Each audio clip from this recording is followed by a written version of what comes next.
রমজান মাসে রাত্রিবেলা জাকরিয়া স্ট্রিটের ভিড়টা জাস্ট চোখে পড়ার মতো। রাত্রিবেলা প্রায় ৯টা বাজলেই এই জায়গাটা হয়ে ওঠে স্ট্রিট ফুডের একদম ১ নম্বর প্লেস।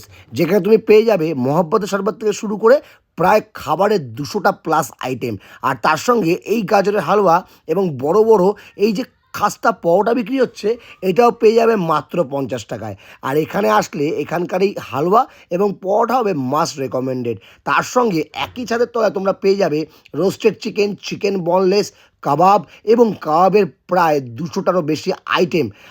বাট তোমরা যদি মনে করো যে এখানে এসে কাবাব বা পকোড়া ট্রাই করবে, আমি বলবো তার আগে এই ছোটো ছোটো বানগুলো এবং কাবাবও কিন্তু প্রায় পকেট ফ্রেন্ডলি। মসজিদের ঠিক পাশে বড় করে মার্কেটের যেন প্রায় মেলা লেগে থাকে পুরো রমজান মাসটা। এবং তার সঙ্গে ভাই আমি বারবার বললাম, এখানকার এই বড় সাইজের পরোটাটা মাস্ট রেকমেন্ডেড। এবং আমি তার সঙ্গে চাপলি কাবাব এবং রুমালি রুটি, যার দাম নিয়েছিল মাত্র 80 রুপিস, সেটাও কিন্তু খেতে ছিল ব্যাপক।